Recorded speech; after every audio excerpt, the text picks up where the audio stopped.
I've brought you to the Library of Congress. Why? Because it's the biggest library in the world. Over 20 million books, and they're all saying the same exact thing. Listen to Riley. When the Declaration is on display, okay, it is surrounded by guards and video monitors and little families from Iowa and little kids on their 8th grade field trip. And beneath an inch of bulletproof glass is an army of sensors and heat monitors that will go off if someone gets too close with a high fever. Now, when it's not on display, it is lowered into a 4-foot thick, concrete, steel-plated vault. We interrupt this program to bring you a special report. This is Cheapseat Reviews.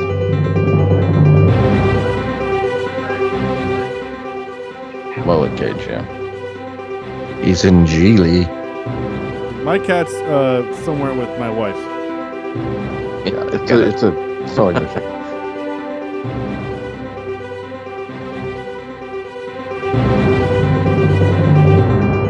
Hello, and thank you for listening to Cheap Seat Reviews, the podcast that explores the Hollywood film industry for the greater good. The greater good. This is episode 379. 379. And tonight we're talking about National Treasure. National Treasure. Just like Andrew, it is a national treasure. Okay. Is he? Yeah. Is he, though? I think he is. Maybe, You're always so nice. Maybe Especially local. to Andrew. Yeah, a local treasure. There you go. Kind of like a roadside treasure. Yes. You know, it's like a sign. Yeah, that signifies, hey, Andrew was a roadside treasure. Or maybe more like a roadside, freak show. Is that a thing? I don't know. Sounds about right. I don't know. I don't either. I just made that up. Yeah. So I know that last week, if you listened to last week's episode, thank you, first of all. And secondly, I know that we said that we were going to be doing Jungle Cruise. Unfortunately, our guest for this week had a thing happen, a life thing, and it happens, and it's unfortunate. So she will be joining us later. So we have a guest that was able to kind of come in at last minute, which we're excited to announce here in a little bit. But she wanted to watch that movie, so I said, you know what, we'll keep that movie for you for later because it's not going anywhere. It's not going to be leaving streaming or anything. So we'll switch out the movie, and so here we are doing National Treasure. So I am Sean Allred, and joining me tonight is Andrew. Is now a Nicolas Cage fan, Jemison. Let's not get carried away. I was going to say, but is he? That's a good question. I just wanted to label that for him. He has been on the record very loudly saying that not only is he not a Cage fan, but, I think he's one of the worst actors in Hollywood, but whatever. Yeah, that's fine. Okay.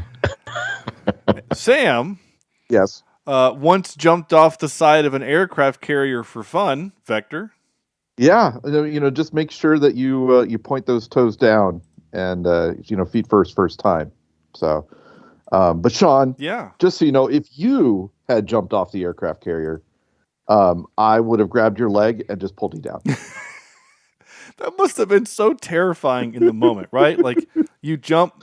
I don't know how tall an aircraft carrier is. 30 feet, 40 feet? I don't know. Oh, gosh, it's more than that. It's like 5 stories. I want to say it's like 50, it's huge. 50, They're 60 just feet, gigantic. Yeah. I mean, even the Intrepid, which is a World War II carrier, so it would be not as big as one of the ones now. But still, yeah. Well, you've been out to the North Carolina, the ship, right? The battleship? I have been to the North Carolina, yes. The USS yeah, I North mean, Carolina, think how high that is off the water. I mean, yeah. Well, I've also spent the night on the USS Yorktown, which is the carrier that's in Charleston Harbor.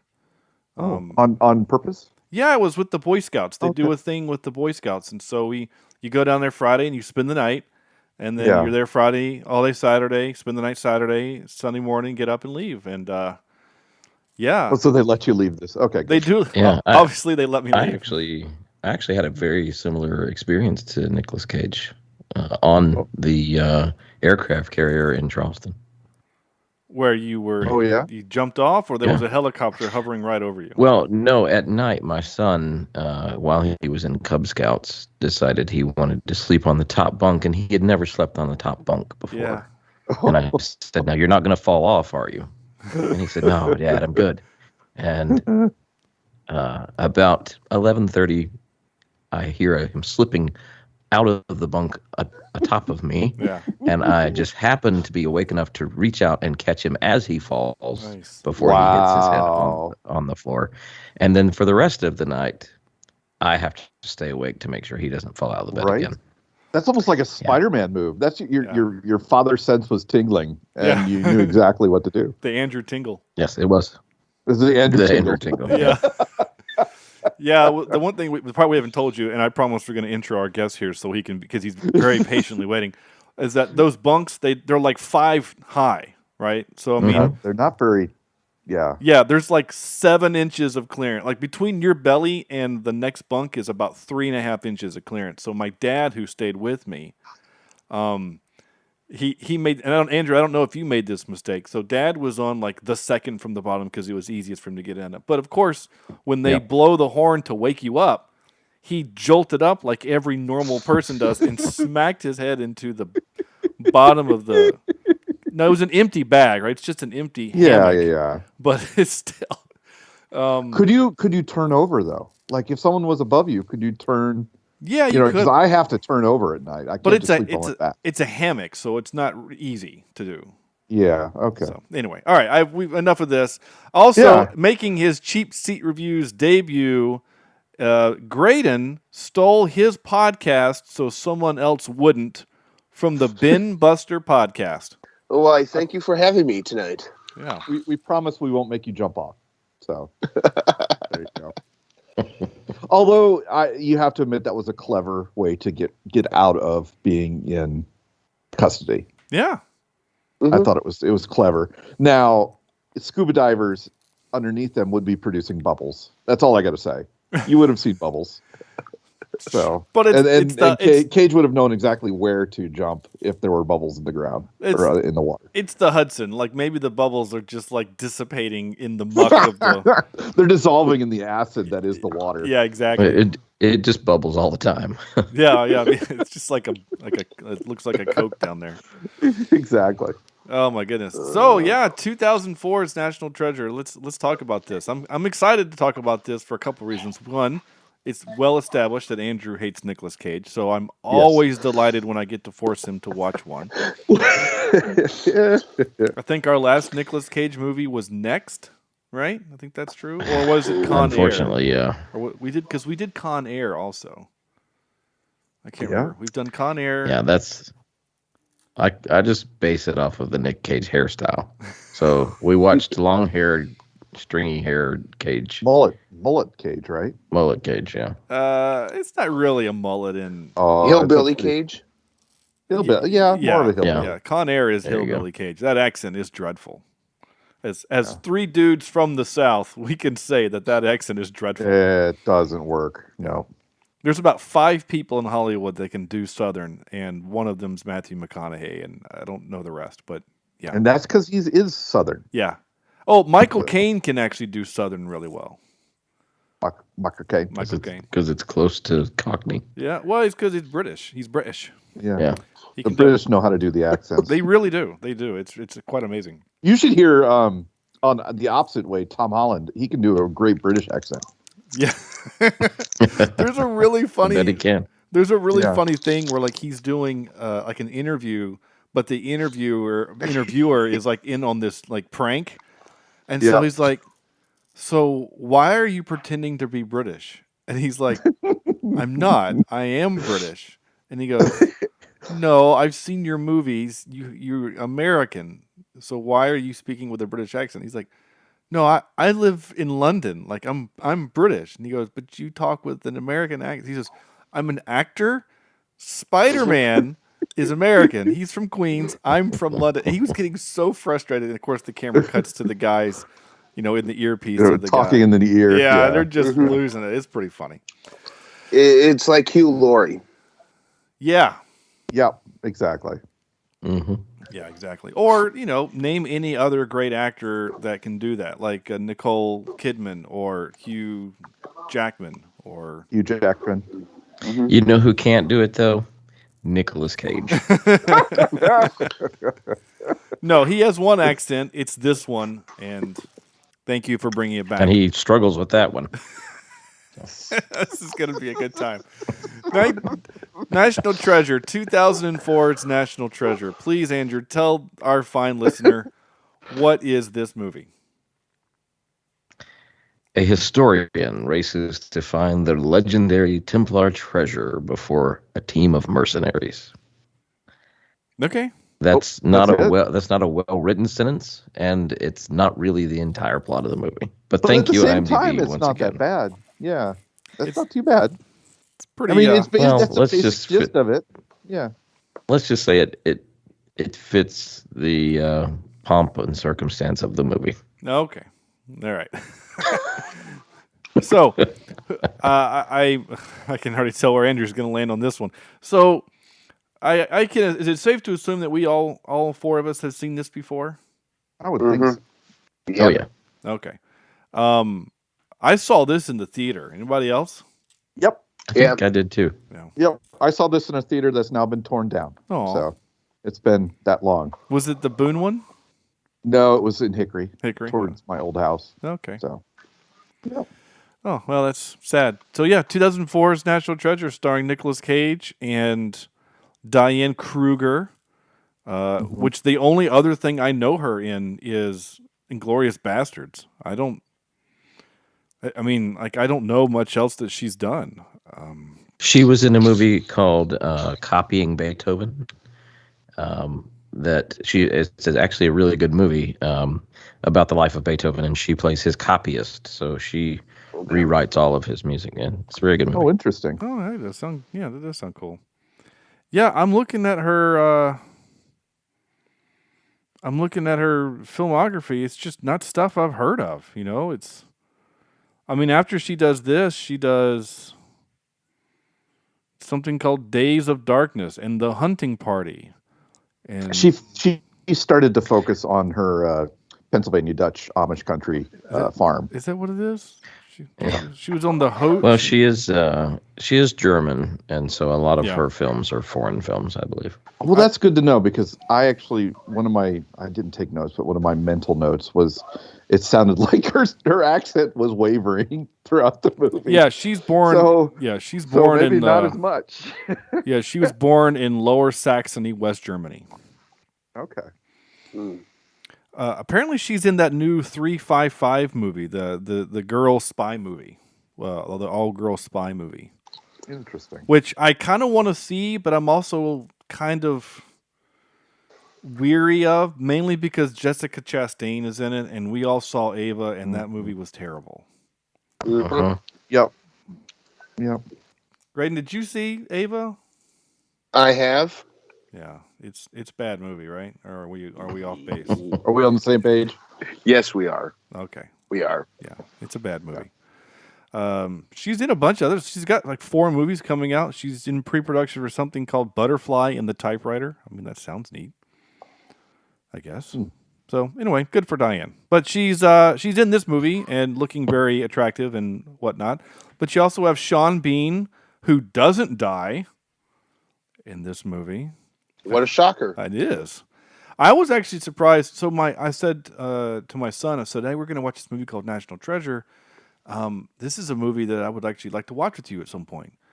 And he goes, can we watch it tonight? And I said, no, it's too late. And I said, but it's also PG-13, so I'll need you to get a little older. And then the movie starts, and I get on IMDb. This is a PG movie. Yeah. Yeah. So it's not a... It's Disney. Disney was very proud of the PG rating on this. Well, Disney. I mean, Disney did Pirates of the Caribbean, and that's PG-13. So True. yeah, a little bit more sword play there. This, you can make a good PG movie. You can. Yeah. You just got it. Just got to be a good story. Sure. Oh yeah. So I think they did a PG movie well in this. Yeah. I mean, there's only one death, and it's just a dude falling down a big hole. And you never get to see the body. Yeah, exactly. So we don't. Right? Don't you think once they got to the bottom, there'd be like a splattered remains? Yes. Yeah, it was super convenient that when they get to the bottom, that the bottom they why would they dig farther down? Well, the janitor got there first. Yeah, it's the same guy scraping up the Emperor at the exactly the Death Star, and replacing the oil and keeping everything nice and neat down there. So in case you want to come down and light a fire, the whole room can light up. Except for the room that's not supposed to look tidy. So yeah, that's what he does. He takes the dust from the other room and then throws it in that outer room. Somebody has to dust the green goatee guy. Yeah. Speaking of green goatee guys, so Justin Bartha is Riley Poole. He's the comic relief throughout the entire movie, and my favorite part of this movie by far. Let me stop you and ask. Yes, is that the same guy from The Witcher? Is that the bard? No, I don't think so. He does kind of look like him. Now that you say that, but I don't think so. I'm going to look, but I don't think so. No, it's not. No. Okay. No. But he's also a dude that, like, he was in a couple of things right after this. Like Failure to Launch, and then the sequel, and then The Hangover. And then again, didn't see him again. Yeah. He's in stuff. But nothing. He's in Geely. Oh, yeah. I mean, he was in a series for The Good Fight, and he was in Cooper Barrett's Guide to Surviving Life. He was in something called White Girl. So, but I agree, he is the best part of this. He cracks me up the whole time. He is the funniest part. Snorkel. Of the snorkel. I can't wait to play that because I'm going to relive the story, Sam.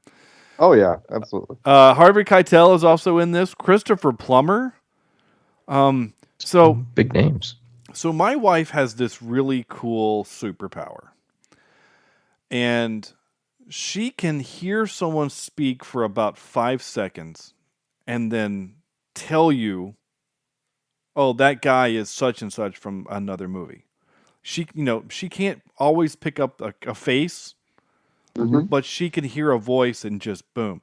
So Christopher Plummer is telling the story at the beginning to his grandson. He talks for maybe 10 seconds. And Sarah pauses, my wife, she pauses the movie and says, "That's the bad guy from Up." And I said, "Yeah, really?" And she says, "What?" And I said, "That's who you go with?" And she says, "What?" And I said, "Not the dad from The Sound of Music, but the bad guy from Up." And she says, "Well, he doesn't sound like the dad from The Sound of Music." I said, "No, the sound was dead. That's when the sound people actually had to record it on clay pots. Yeah, and then bring it back to the studio and then have it be played. Well, your voice does change a little bit when you get older too. Yeah. Oh yeah. So, it's 50 years older or whatever, right? Exactly. Yeah. Exactly. The boys continue to drop, just so you know. Yeah. Like they say, the nose and Sam ears knows what we're talking about. And, keeps growing. Oh yeah, we really do. So they start dragging the ground after a while. I'll go ahead and get this out of the way. He is our Star Trek connection of the movie. Also, he plays a really cool Klingon in Star Trek 6. So. Thank you, Christopher Plummer, for being awesome. But I just think that's awesome. Yep. I mean, she does it all the time, right? We'll be watching something, and she's like, "That sounds like the guy from such and such." I'm like, yeah, that's him. So my wife has a superpower when we're watching movies. She can fall asleep anytime. No, well, I mean, besides that, but it's a superpower that every time I'm watching a movie, she'll mention that I need to turn the sound down. That's her superpower. So that's the superpower. I mean, it's just it happens every single time. It's quite unbelievable. Cool. So, yeah. Is she within striking distance right now? No, she is not. Which is why I'm able to say. That's why you're saying it. I'm with you. That's funny. All right, are we ready for some 5-word reviews? Oh gosh, yeah. I guess we haven't even started. Yeah, we haven't done that. I've been kind of talking more about the bones of the movie. I want to say real quick, John Turteltaub. We've seen him before, right? He's director of Cool Runnings. We saw him recently in of While You Were Sleeping. He's a dude of movies we have seen, right? We see The Three Ninjas, which we haven't done, but we should. National Treasure, The Kid, National Treasure 2, The Sorcerer's Apprentice. Guys, I am putting The Sorcerer's Apprentice on their list. I'm going to make you watch another Nick Cage movie. It'll be a while. I'm not going to make us do it like next week or whatever, but we're going to watch it at some point. Maybe. All right. I don't know. But he also did, did he do Rush Hour? Did I see that right or no? No. He did an episode of Rush Hour. He did the pilot. He did the movie Las Vegas. He also directed The Meg recently. The Meg. I liked The Meg. For a big shark movie, it was fun. Yeah. It's a big dumb shark movie. Yeah. It knows it's a big dumb Oscar-worthy. shark movie. Yeah. It's all you need. Yeah. As soon as you saw Jason Statham in it, I'm like, I hope he punches it somehow. Yeah. You know, it's all I wanted. I was hoping he would ride the shark. Oh, that would have been cool.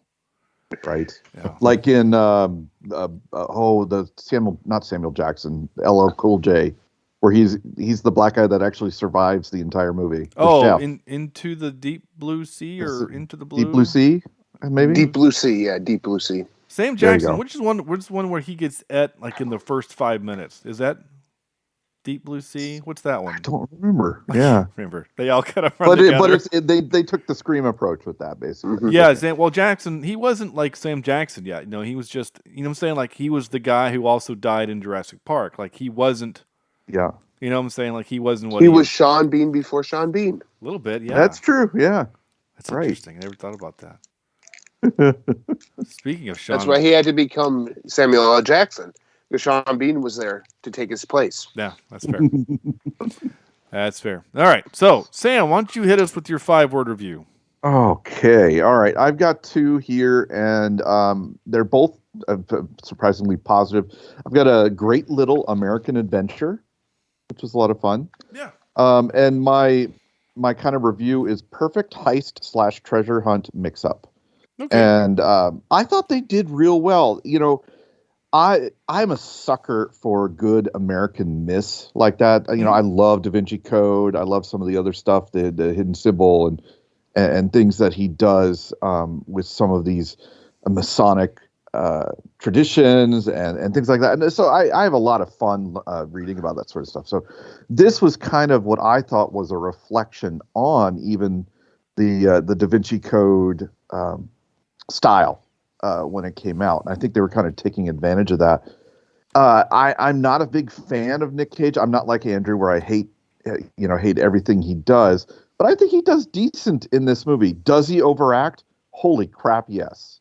There are times when it's eye-rollingly bad that he's trying to explain something or that he's putting too much emphasis on on a speech from the Declaration or something like that. I'm not sure if you captured the audio, right? I'm going to be honest. Most of what I captured was not Nicolas Cage. It was mostly Riley. I'm just going to be honest. Yeah. Okay.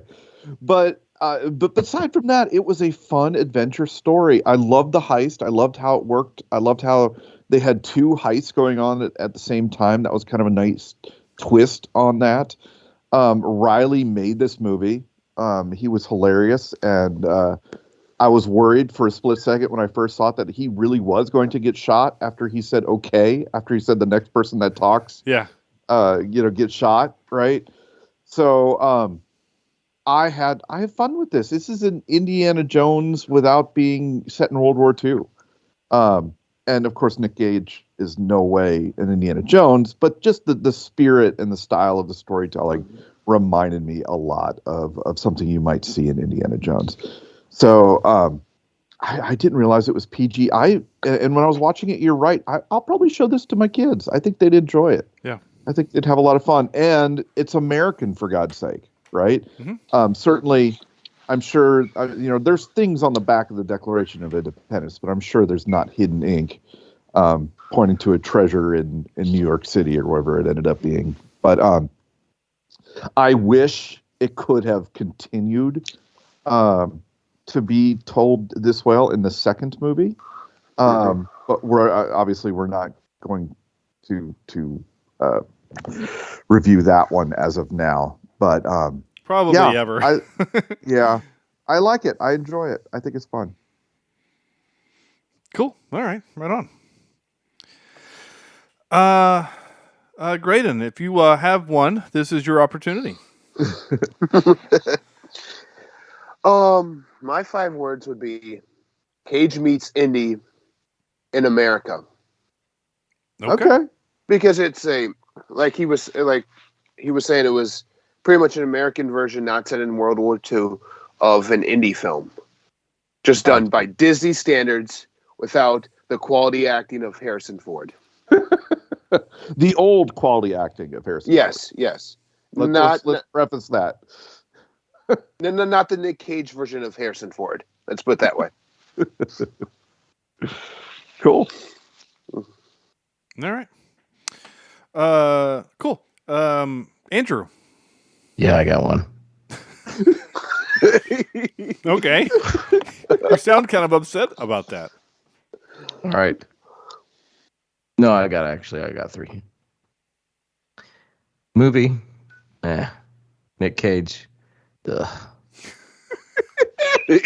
How did you spell those? That's number 1. It was just 4 words, right? Was that just 4? No, that was 5. If you count the and the Say it again. I missed it. Say it again. I want to make sure I really get the full effect. Say it again. Movie. Nick Cage.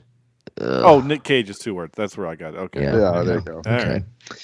Right. My second one is better than the sequel, but ... And then and then the third one is National Treasure is not a national treasure. Oh man. Yeah. It makes me so sad. Yeah. Having said that, though, my kids like it. Well, good. So, yeah, I mean, Sam hit it on the head. At times, meaning the whole time, Nick Cage is a terrible actor and takes me out of every scene, literally every scene. I know I'm being a little facetious, but there's just something about him that it takes me out of the film watching him act. Now, is every film he does that way? No, but this one, it just was. The first time I saw it, I thought the stuff with Riley was kind of funny.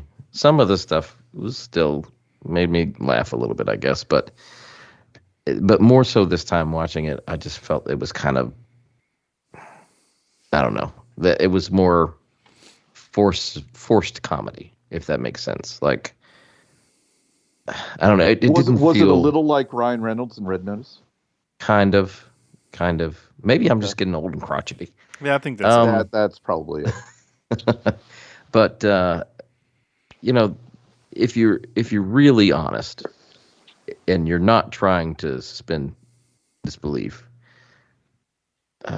this is absurd. This movie, everything about the clues, everything about how they steal the Declaration of Independence, it's all absurd.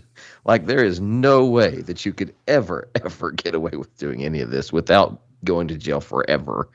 And it's just, these clues are just, they fall into their laps, sort of, that no normal person would be able to figure this out on a normal, the scene where he's sitting there with the glasses from Ben Franklin and the guy, Harvey Keitel, is, fiddling with them, and he sees on the desk the back of the Declaration.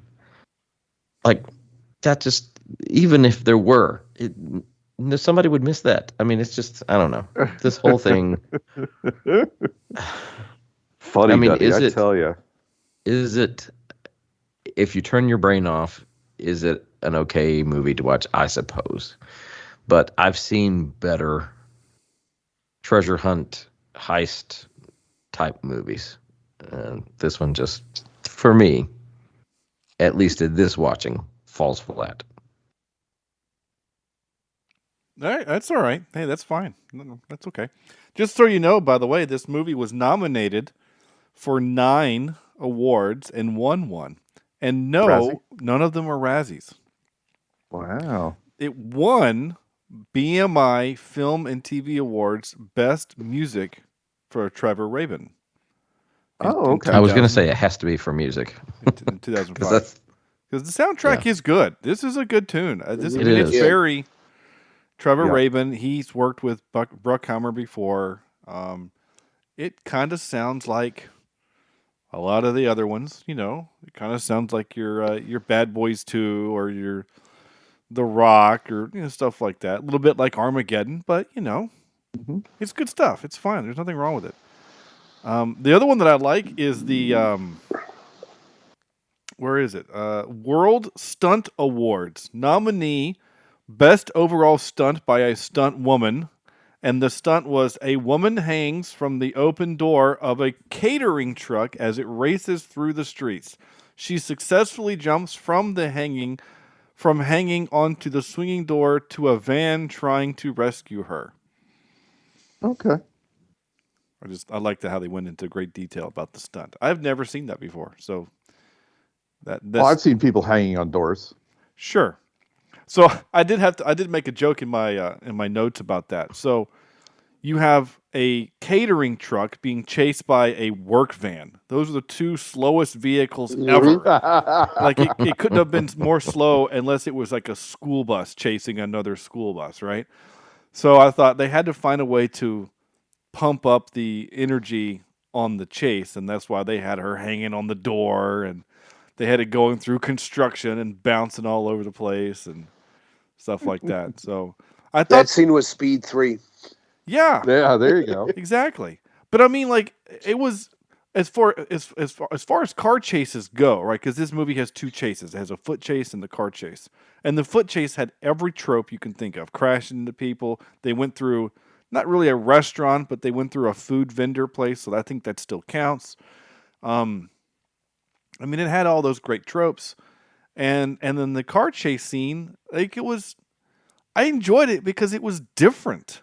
We've seen, like just kind of how Red noticed that car chase scene was different because the Rock crashes after 3 seconds, which was funny. So I kind of enjoyed this car chase because it's like these vans they're not drawing the attention of the police because they're going 35 miles per hour.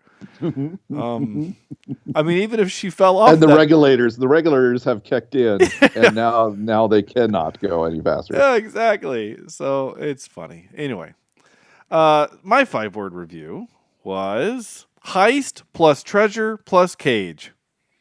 I guess I didn't do an equals, but it's an unfulfilled equation. But there you go.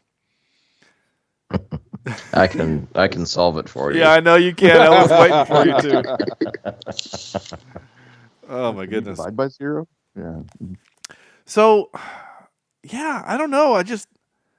I'm with Sam with this one. I had a good time with this movie. This is probably, I don't know, my 9th time seeing this movie. I own it on DVD, which surprises no one. Yeah. Saw it in the theater. This is one of those movies that it just is good comfort food for me. I know that there's so much, Andrew, you're right. There is so much just hogwash when it comes to, I mean, the ink that they had to make the hologram, that 3D hologram with the glasses. I mean, there was movement in that thing. It's like it's LED technology. That was on the back of the Declaration. It's not the map from Harry Potter, like. Yeah. Yeah. The other thing that I didn't notice until this viewing, because again, when you watch things with the patent pending CSR glasses on, at the beginning of the movie when they were when they first do the testing on the Declaration, they got gloves and they're super careful and don't touch the thing and don't breathe near it. By the end of the movie, they're unrolling it in the church, looking at it like it's just a notebook. Like it. Yeah. It was like they stopped caring. They got used to it. They did. I mean, they're not wearing gloves. They're just, oh, here, just hold this. It's fine. Oh, don't worry about that rip. It's all right. It's just, oh my gosh. I think it might have been a little funnier scene in that church too. If you saw Diane Kruger's character, okay, before we open this up, let's all put on our gloves. Yeah. And she's meticulously doing it, as you can see Sean Bean and all the other mercenaries going, come on, Yeah. there's someone on our tail, come on. Right. What are you doing? Exactly. I have to do this, right? Here we go. Yeah. But that would have fit her character. Yep. Yeah. It would have been would've. funny. Yeah. And fit her character. I could totally get that.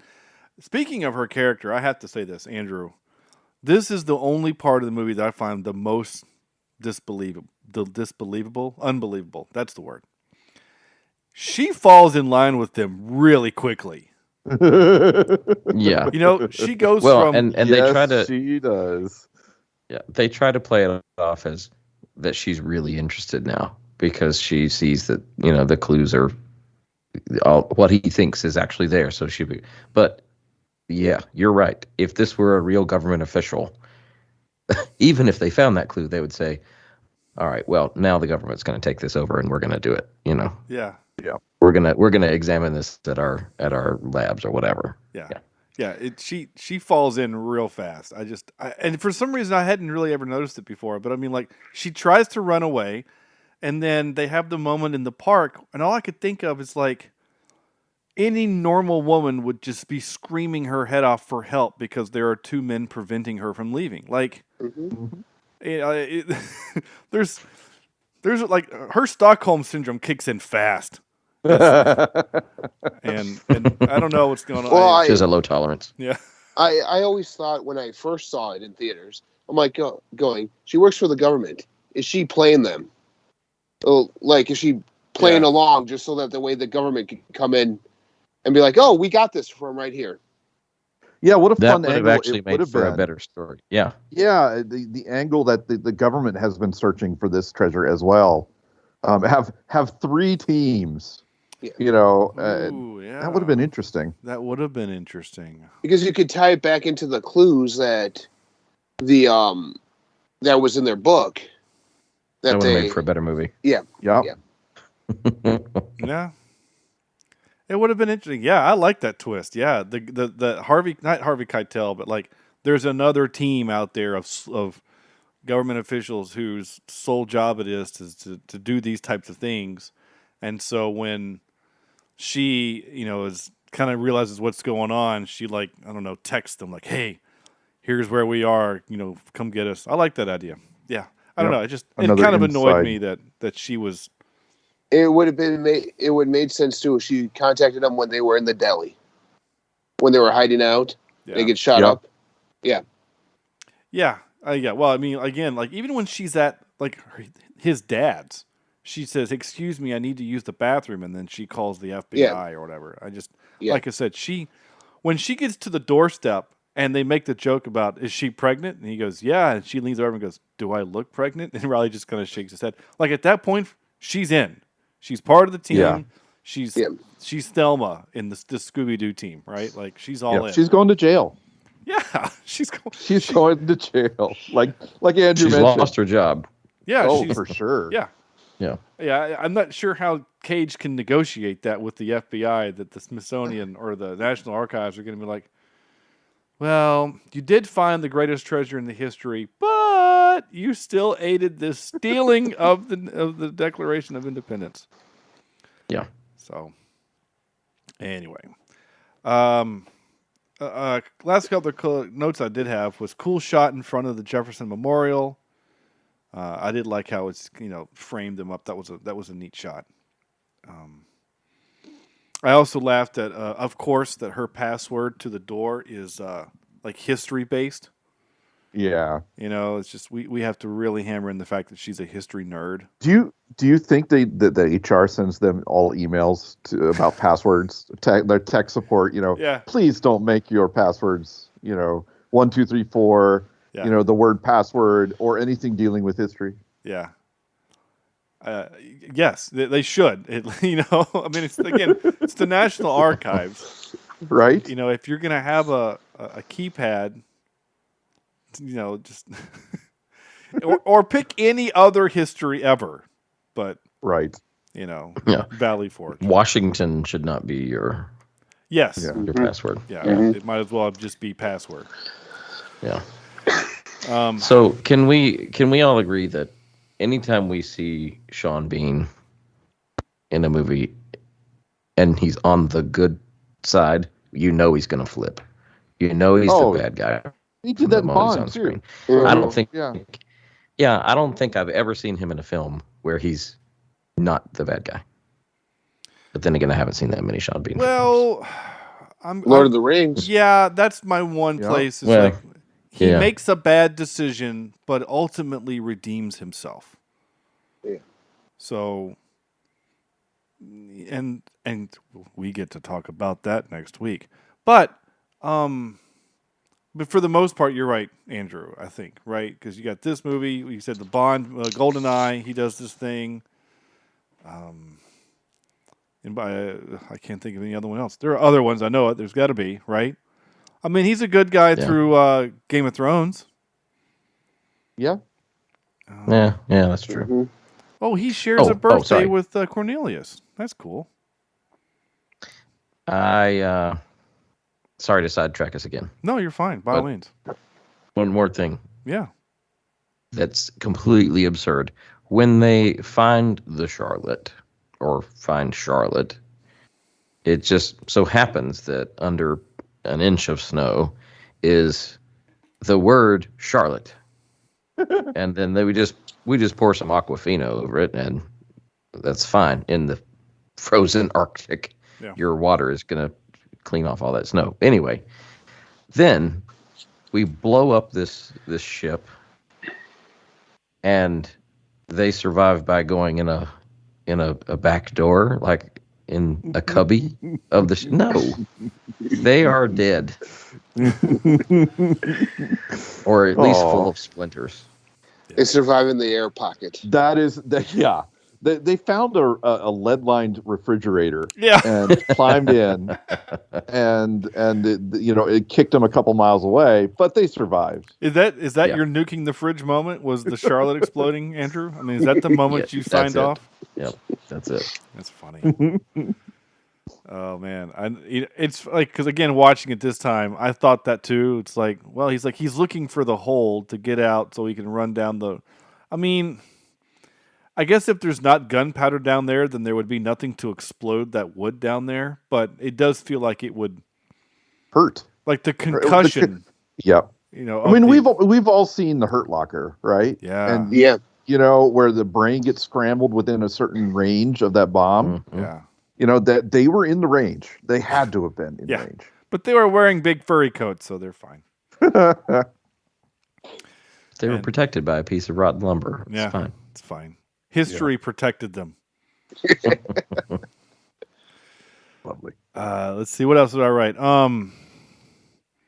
Oh, okay. Here's a little sexual harassment lawsuit waiting to happen. Those changing rooms they went to, my God, could those doors be any less helpful?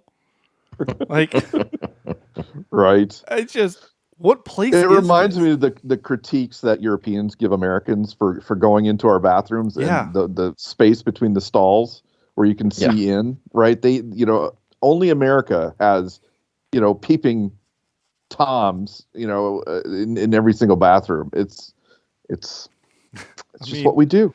And this is the part where my wife, she laughed. So they pulled out a couple $300, $400 out of that book.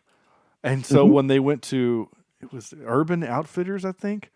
And my wife goes, whoa, those two are putting on way more clothes than that $300 is going to pay for. Because, I mean, they were each putting on layer after layer of clothing. And Yep. my wife's like, that'll pay for just Nick Cage's outfit. I said, well, maybe she traded in the dress. So I don't know. It was a clearance rack. Yeah. There you go. Urban Outfitters. I will say that the product placement in this movie was a little Heavy-handed. Yeah, I mean, I can't just pick up a water bottle. It's got to be an Aquafina water bottle, and the Aquafina has to be facing the thing. And there was a couple other ones that really Was it the Visa one that really struck out at me or something? You can use your card, or it sounded like a commercial. Maybe he did say, "Yeah, I had to use my," or she said, "We take Visa or something," right? Yeah. Because when he's like, he was $3 short on the thing. He's like, "Oh, we take Visa or something." I don't remember what she said. Maybe it was. Yeah. It was the when he bought the fake Declaration of Independence from the gift shop? Yeah, in the gift shop. Yeah, and he hands him the card, and they so slowly, like I call it the Batman, the George Clooney Batman Robin scene where he just pulls out the card and you just see it for about maybe the Bat card. A good 5 seconds, and it's like, okay, here it is. Boom. Yeah. yeah. So. Yeah. Oh, well, whatever. Again, it's things. Okay. Let's see. Last couple notes I have before we get into some fun clips here is I always wondered why. So as they're escaping from when they split up, right? They're having the foot chase in Philadelphia. And he sees the two armed park rangers. I know that this is, I don't know. I see them, and all I could think of is Gates should say, "Excuse me, gentlemen, these two behind me are following me, and they're both armed." Mm-hmm. Then those two guys that would have solved the problem. That would have solved it, because then they would have, especially in the movie, because in real life they would ask you to stop and stay with them.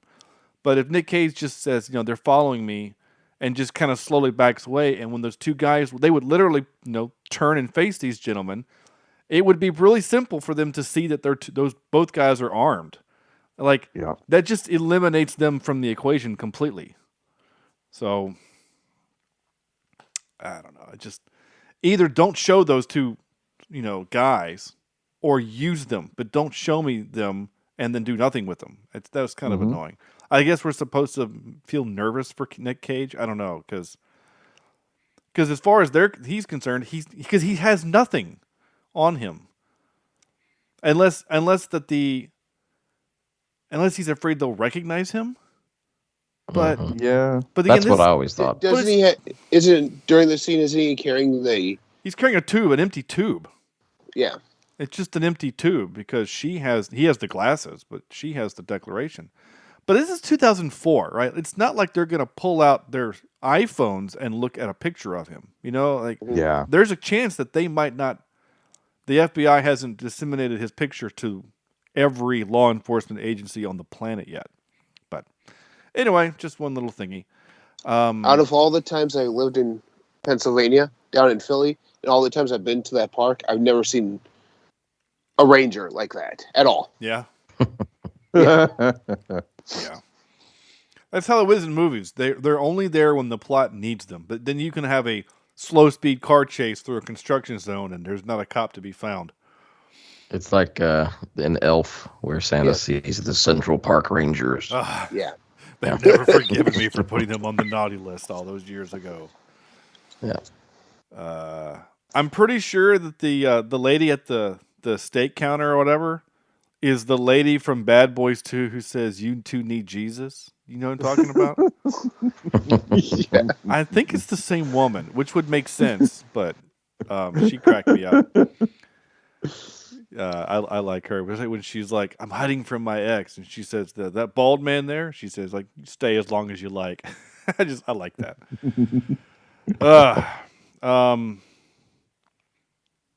Fire rails look really cool, but A, how do you turn them off? And B, wouldn't it use up all the oxygen and you would suffocate and die?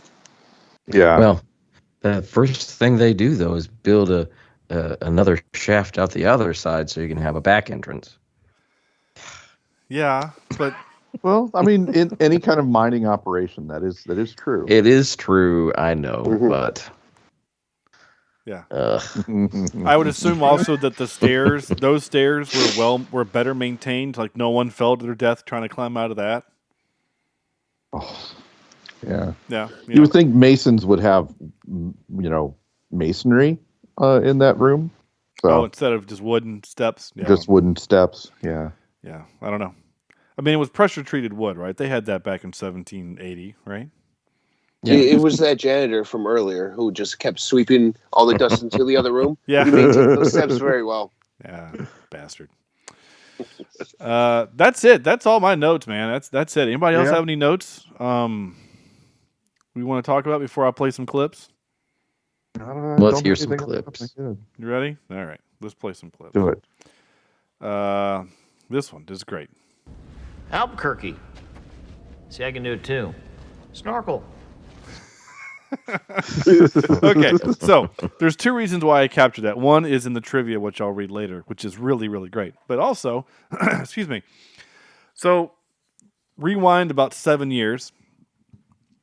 We have the original cast. Sam and myself, Chad, and Cornelius are out to dinner after a movie. I don't remember the movie. And we went to a place here called Mellow Mushroom. Do they have mellow? Probably don't have mellow mushrooms in Illinois where you are. Yeah. So they're branching out, but they're not that far yet. Yeah, it's a pizza place. They do pizza. It's good. So we're there, and Sam, I think you did this as well as Chad, and they got what they call a flight of beers, right? You get it literally comes out on a paddle, and it's like 6 beers. Little, kind of shot glass sized beers that you can try different ones to see if you want to buy, a glass of a beer. And so Chad takes a sip of this one beer, and Chad was in a mood, and he starts going into, he was doing his best, Anthony Bourdain, I don't know, impression. He's like, he's kind of sloshing it around. He's chewing it, he's, this is very supple and kind of nutty. And it just, that stuff drives me crazy. So I said, snorkel. See, I can do it too. I could just make up words. And everyone at the table started laughing except Chad. He was kind of pissed. Even the server thought it was really funny. So anyway, that's why I played that clip there. Albuquerque. See, I can do it too. Snorkel. Okay. Here's some of that great acting that Andrew was alluding to earlier. Had we lost the war, they would have been hanged, beheaded, drawn and quartered, and my personal favorite, had their entrails cut out and burned. And burned. Yeah. Did he go to the William Shatner School of Acting for that scene? I don't know. Sounded like it. A little bit. I will say this, and a little bit of Nick Cage's defense. I actually thought that he didn't overact that much in this movie. It felt like most of the time he was just looking at Riley with this kind of confused look and just saying things back to him. It felt like it was when he was quoting the Declaration and some of those moments where it was like, eye rolling. He's so obsessed that he knows all of this by heart, and it's just that was a little much. It is very self reverential. Is that a word? I don't know. Yeah. He you're right. You're not wrong. Okay. Here's some fun Riley.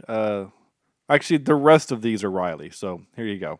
Then the mean Declaration ladies behind you. I don't know why I love it. It almost felt like he couldn't remember the line, and he messes that up like 3 times. But the way he delivers it is just really funny.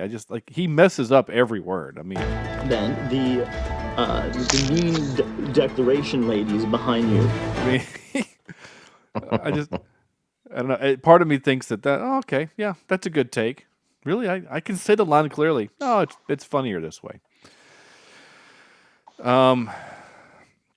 Now, I do have a clip. This is really unique. I actually have a clip of Andrew's kids on their last road trip back to out to Asheville. This is the kids on a road trip to Asheville. When are we gonna get there? I'm hungry. This car smells weird. That was actually today on the way home from school. Ah, nice. Oh my gosh, I love that one. I really do. When are we gonna get there? I'm hungry. This car smells weird. Oh, it makes me laugh every time. I'm keeping that forever. That's just gonna go right down next to something like your heart out with a spoon. That's right. It's going to go right next to that. This also was a kind of a funny moment with Riley. I know something about history that you don't know. I'd be very excited to learn about it, Riley. Oh, hold on one second. I'm just taking this moment. This is cool. Is this how you feel all the time? Because, except for now, of course. Riley. All right. Good stuff. And lastly, this one. Okay, who wants to go down the creepy tunnel inside the tomb first? Yeah, there we go. You okay, Andrew? You look confused. That's no. I'm just thinking that's what my son said, but he said, "Who wants to go out of the creepy tunnel inside the womb first?" Oh, nice. When he was born. Okay, that's good. Yeah. Yeah, Lauren approves. There you go. Good. Thanks, Lauren. Yeah. I miss Lauren. Yeah. She's got such a great laugh. Oh, that's great. It just makes me smile. Okay. Cool. Time for this. And now for some more bad news. Ready? Speaking of Lauren, that was a kind of a fun segue there. So while Gage is attempting to decipher the first clue on board the Charlotte, Shaw suggests prison. Riley then says, Albuquerque. See, I can do it too. Snorkel. This is a reference to the 1998 Weird Al Yankovic song Albuquerque, which talks about a man's journey to Albuquerque to retrieve his lucky autographed glow-in-the-dark snorkel. So they made a Weird Al reference in the movie.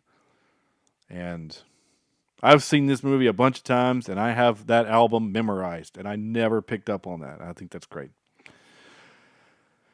Did I lose everyone else? Is it just me and Andrew right now? No, I'm here. Oh, good.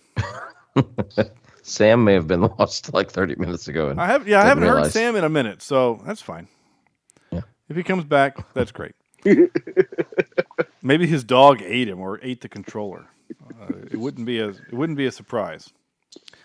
Let's see. In the Washington D.C. segment during the planning, I hate you guys. Yeah, I have no idea. I was wondering why people kept talking over me. Yeah. And I'm like, I can't get a word in edgewise here. And that makes sense. Yeah. Makes sense. What were you saying? Was it anything fun? No, I was making fun of you generally. Oh, so I mean, that's good content if you want to say it. No, we're good. Okay. One of the most commented things I've gotten on Twitter is they love it when Sam tries to get Sean upset or angry or flustered. So, well, that's everybody. That's the sole reason I'm here, isn't it? I think that's true. That and to make really great art. The graphic this week is really amazing. I truly think it's great. Okay. I appreciate it. Okay. Oh, absolutely, dude. Seriously, it's great. Go look at it. The graphic's great. In the Washington, D.C. segment during the planning stages of the burglary, the movie cuts to an external shot of a building on the Potomac River, presumably where the bad guys are planning their attempt. This building is the Watergate Hotel. Mm-hmm. Oh, nice. Yeah. I didn't realize that's where the bad guys were supposed to be. Yeah. Like, I just didn't put that together. Now, if I were a good podcaster, which clearly I'm not, but if I were a good one, because I captured this trivia after watching the movie, as I always do, I would have reread the trivia in preparation for capturing clips and captured this. But again, I'm not a good podcaster, so I didn't do this. So when Ben is yeah, right. When Ben is investigating let's pretend I'm going to do this in post, and I'll say this. When Ben is investigating the dead-end treasure room near the end and discovers the keyhole for the Charlotte pipe, a few bars of the underscore are from Pirates of the Caribbean, Curse of the Black Pearl. Both are Jerry Bruckheimer and Walt Disney Pictures projects. Leave space for me to insert audio here. Hey, doesn't that sound just like it? It does. Great. That Yeah, is that sounds amazing. good. Yeah. Yeah. I totally hear the connection. It's iconic. Yeah. It's just, How can we save more money because Nick Cage took it all? Oh, my goodness. He only took 1%, half of 1%. He only took half of 1%. I know what you mean. It's too much. Yeah. Okay. It's still too much. The next time we have a earth-shattering find, you get to negotiate the finder's fee. See, I'm actually kind of curious because I actually want to try to find it, but I'm afraid the treasure? No, not the treasure, but the clip. But I'm afraid it's just going to be 6 minutes of me trying to find it, and it'll just be uncomfortable for all. Oh, see, there it is. So that was it. That was it. That was it. No, there goes our. You just demonetized us. Thank you, Opie. I love how you say I demonetize. Like that's ever been an option.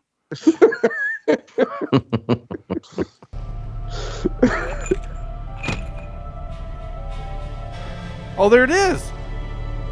Holy crap! Listen.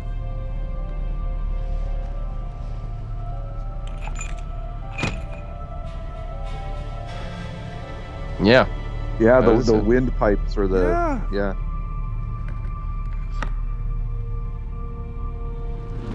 That's cool as hell. I'm glad I did that actually. All right, there. I don't care. We're not going to get kicked. Well, we probably get kicked off of YouTube because it's Disney, but yeah. Whatever. Oh, we did have this. Holy crap.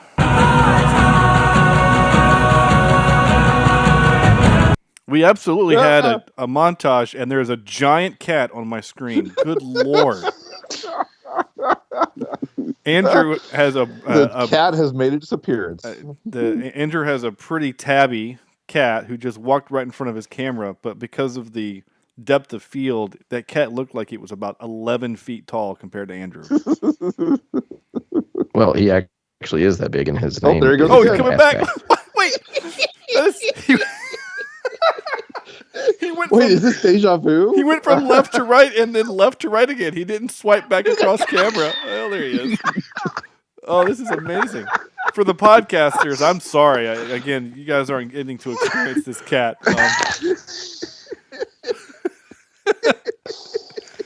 Yeah. Oh, my gosh. All right, it's time for this. Excuse me while I whip this out. All right, we are going to do top 3 treasure hunting movies. That's right, movies where people are hunting treasure. Yes. Sam goes first. All right, so in my top 3, I've got Pirates of the Caribbean. Which one? As my number 3. The first one, Curse of the Black Pearl. Okay. I've got Sahara as number 2. Nice. Love my Sahara. And as a child of the 80s, I would be kicked out of my decade if I didn't say Goonies as my number 1. Yeah. Okay. Yeah. Oh, gosh. So, yeah. How about you? Me. Oh, is it my turn? No, it's our guest's turn. Greydon. Oh, yeah, Greydon. I would have to say Road to El Dorado. That's my number 3. Okay. It's an animated movie from my childhood. Is that the same people who did Anastasia? I think it's early DreamWorks, Prince of Egypt. Yeah. Okay. Yeah. So, number 2, I would have to say my favorite of the franchise, Indiana Jones and the Last Crusade. Nice. Yeah. And number 2, I'm up there with Sean. I'm up there. I would be kicked out, and my wife would be like, "Why didn't you mention this?" Goonies. Yes, absolutely. All right. Oh, we got another feline making a appearance. Oh, nice. Yeah. Where's yours? I'm gonna have to start sneezing here pretty soon. Yeah, I know. Just to let you guys know. Gonna start coming through the TV. My cat's somewhere with my wife, which is where that absolutely needs to be. So, all right. So my top 3, I'm gonna kind of switch some things up because you guys stole all of mine. So, because my original 3 included Sahara, which I love Sahara. I don't care. It's not a great movie. I don't care. I love it. I also had Indiana Jones and the Last Crusade. It is also my favorite of the trilogy. It's really good. So I'm going to switch out I'm going to keep Sahara because I love Sahara. So I'm going to keep Sahara as my number 1. Adventures of Tintin as number 2. Okay. Number 3. It's going to get moved to number 3. My number 2 is going to be The Mummy. I'm going to switch that to The Mummy. Yeah. Okay. Yep. And then we were kind of joking earlier pre-show. Like, ooh, can Sean find a way to connect this to Star Trek? The closest I can come to Star Trek is Star Trek 4, the one with the whales, where they're searching for whales. So it's kind of treasure. It's a stretch, but it's as close as I can come with. Jesse or Cam, if you guys can think of a better Star Trek one, let me know. But the whales will save us all. That's right, the one with the whales, which has actually become its own meme on in the Trek Twitterverse, where you actually don't ever call it the Voyage Home. You just literally call it the one with the whales. So, which is pretty great. Andrew. All right. Well, I'm going to go. I had The Mummy on my list, so I'm going to move that down, and I'm going to pick up a little movie we've talked about before called Shipwrecked. Yeah, the Disney one. Okay. I thought you were going to say that one. Yeah. I do mention that one often. Yeah. That's a fond memory from my childhood. Yeah, it doesn't hold up. Don't number watch it. 2, I have Holes. Okay. Which is another. Oh, I Disney forgot about film. Holes. Yeah. Yeah. And then at number 1, I have Ready Player One. Okay, cool. Yeah. Yeah, Chris from Measuring the Score would appreciate that. Which I just, by the way, in the store the other day, saw the book Ready Player 2 and almost bought it, but I did not. And nobody cares about that story, but I thought I would share. Yeah, I haven't heard a lot of great things about it. Yeah, it's okay. Oh, It's you not- have read it. That's right, Sam. Yeah. You read it. The story of I- Luigi. Yeah. I read things. Yes, I know. You read things. I did the audiobook for Ready Player One, which is narrated by Will Wheaton. A machine? No, Oh, Will Wheaton does it, which is great because when he talks about Will Wheaton being the president, I'm like, he gets to talk about himself. It's kind of funny. All right. Twitter has given us some fun ones. So let's see. Cameron from the Green Shirt Podcast, a Newbie's Trek Through TNG, says The Goonies, Indiana Jones and the Last Crusade, and The Hobbit, An Unexpected Journey. Oh, I can't put that anywhere. I can't either. But On the list. That's bad. Yeah. That is just. Yeah. That's like almost childhood ruining movie. Sorry, So Cam. bad. Sorry, Cam. You're getting booed for that one. Boo. Jesse from the Sudden But Inevitable podcast, deep into the throes of season 3, where they're doing the Cowboy Bebop, the Netflix canceled too soon Cowboy Bebop show. Oh, Brother, Where Art Thou? The Road to El Dorado, and Treasure Planet. Do not seek the treasure. We thought you was a horny toad. Let's see. Yeah, that. And then on Facebook, good friend of the show, Alan, says the original Indiana Jones trilogy, so he's saying all 3, City Slickers 2, and... Oh, God. How did I forget that? Yeah, I know. The search for, what's his name's gold? Curly's Gold. Curly's Yeah. Gold. That's a good one. And Firewalker as his number 3. What's Firewalker? I don't know. Interesting. And then also good friend of the show, Billy. Oh, Billy. Who is the husband of the voice of This is Cheapseat Reviews in our intro and outro. He posted, first of all, he said just 3, okie dokie, Ready Player One, Pirates of the Caribbean, and Indiana Jones and the Raiders of the Lost Ark. So thank you, gentlemen, for those. That's really great. Thank you for everyone for participating in our little thingy here. So that's there's that. Okay. Perfect. Time for this. Wait, what's supposed to happen? This is where we Band of Brothers, pick a score from 0 to 10 to rate this movie and compare it to other movies. I'm stalling because I'm trying to pull up my sheet here. And Andrew goes first. Well, IMDb gives it a 6.9, and my friends, I just can't do that. So I'm going to go a little bit lower. I'm going to say a 4.2. I thought you were going to go about that low. Wow. All right. Wow. Greydon. I would give it about, out of 10, I would give it about maybe a 5, 5.5. Oh, wow. Okay.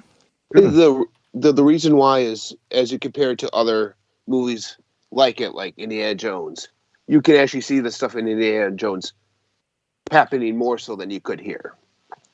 So it's all the disbelief stuff. I mean, in a movie, you're supposed to be like, take away all the belief and everything you know, but you're here in America. You're not going to get away with that in 2004. Right. You're also not going to get away with those clothing styles in 2004, but whatever. What? There's nothing wrong with their clothes. Nick Cage. Okay, never mind. I won't talk anymore about how bad he is. I modeled my entire look in the aughts after this movie. Sam. I like it. I enjoyed this movie. I'm going to give it a 7.05 out of 10. I enjoyed this thing. Yeah. I would have my kids watch. So yeah. Yeah, I'm with you, Sam. I'm gonna give it a 7 also. I have fun with this movie.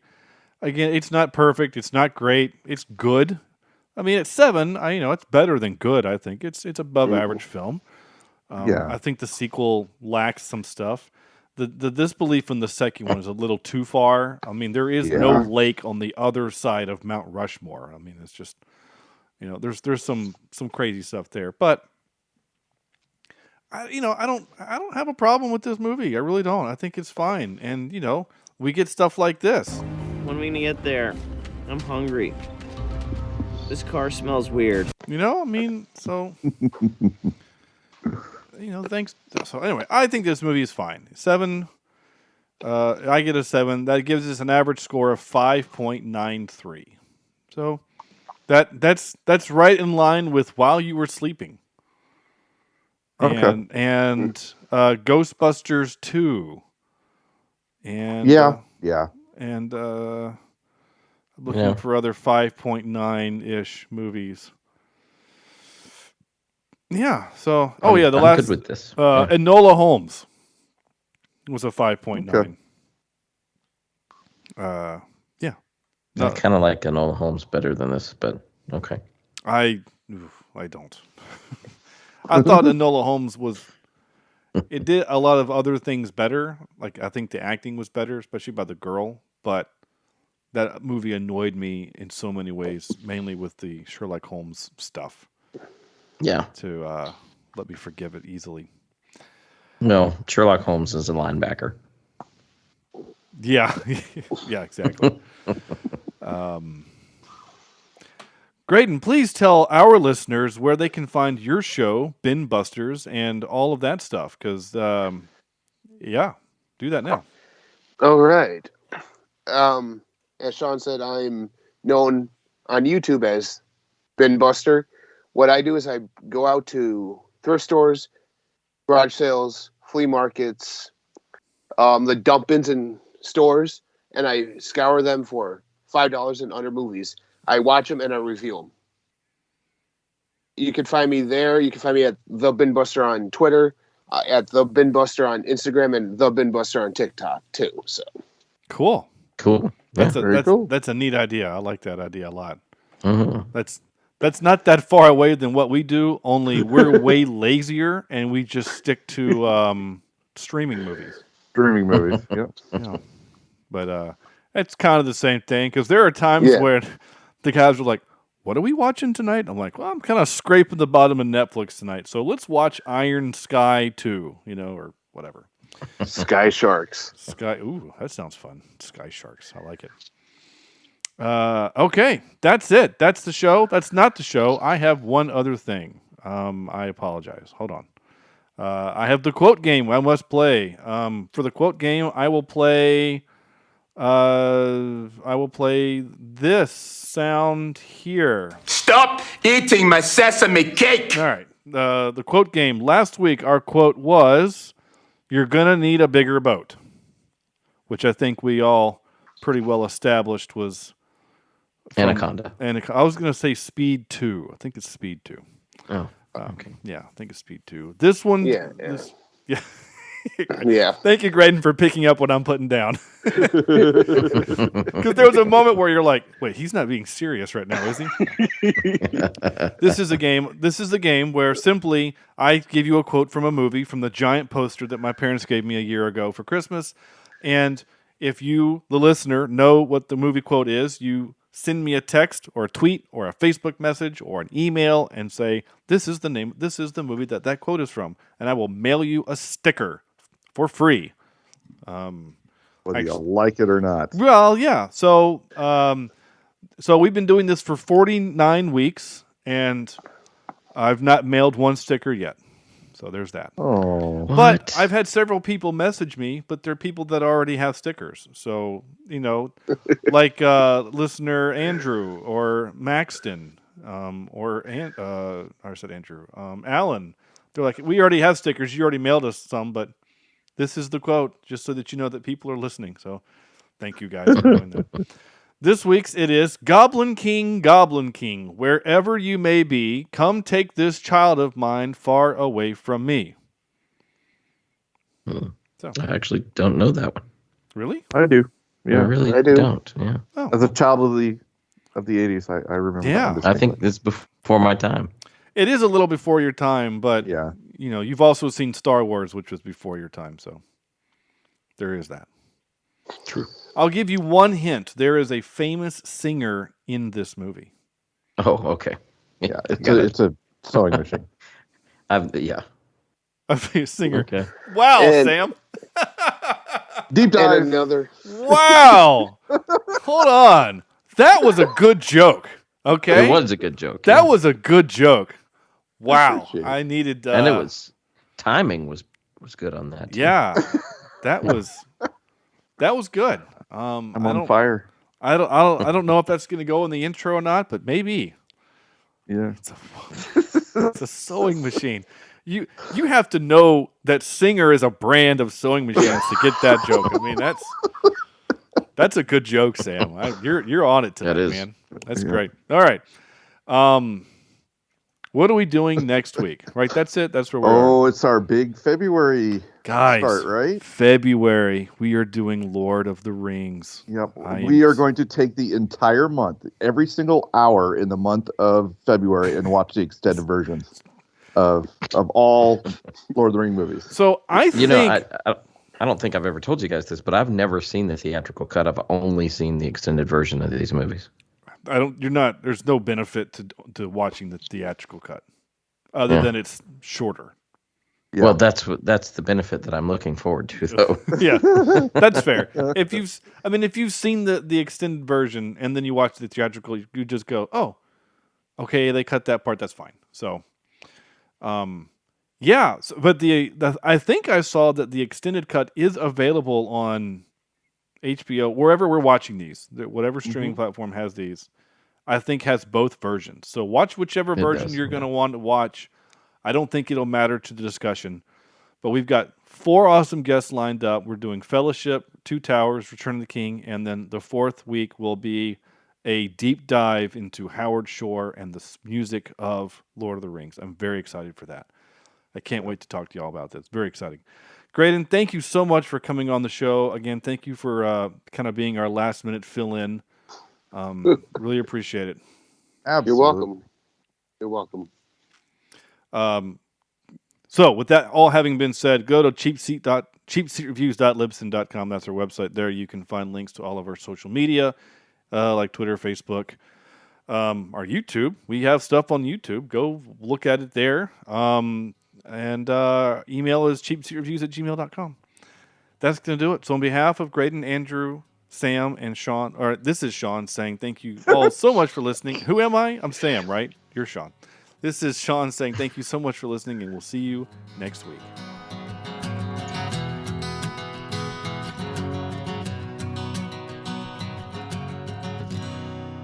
This is Cheapseat Reviews. Hey everyone, my name is Laziza and I'm the host of Healthy Teen.